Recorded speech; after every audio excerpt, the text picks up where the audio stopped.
I just wanted to do one more practice problem. I felt like before we maybe didn't get through enough for you to really understand, because this can be a very confusing topic before we really practice with it. So here's one more example before you tackle your homework.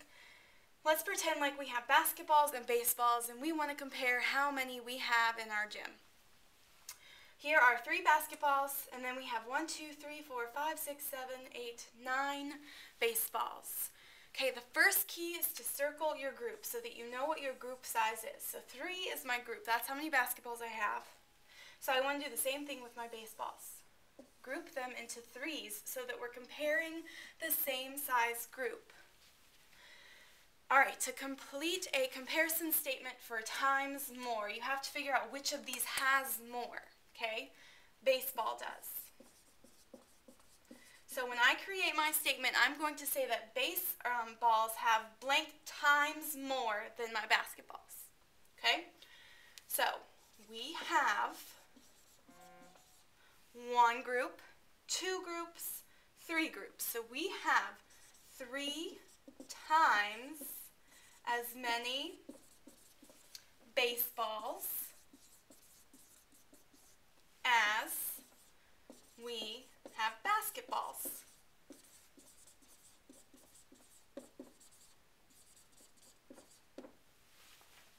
Okay, makes sense? So for the times more comparison statement, figure out which has more, and baseballs have more. How many more? They have 1, 2, 3 groups more, so then we have 3 times as many baseballs as we have basketballs.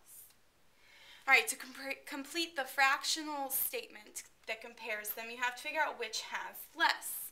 Well, basketballs have less. So I'm going to give the basketballs the fractional piece.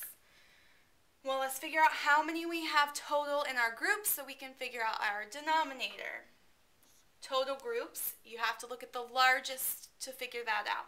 So our largest was baseball, and baseball has 1, 2, 3 total groups. That's where our fractional denominator comes from. And because basketball has the least, we have to figure out how many groups it has. And it only has 1 group. Therefore, the fractional piece to compare basketballs to baseballs is 1/3. So I would say we have 1/3 as many basketballs, because it's less, as we have baseballs. Okay?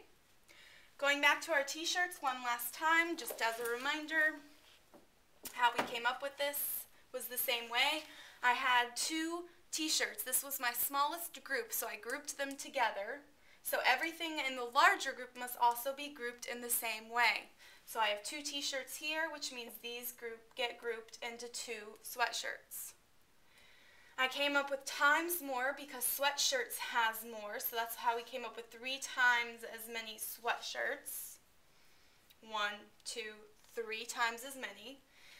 And we came up with 1/3 because we have 3 total groups of sweatshirts compared to only 1 t-shirt group. So there are 1/3 as many t-shirts. All right, I hope that helped you having one more practice problem. Now try your homework again. It is with the cakes and pies. Remember, this is 1 whole group, so group this into the same 1, 2, 3, 4 is 1 whole group. Give me a times more statement, so figure out which of these has more groups, and then a fractional statement comparing the one that has the least amount of groups.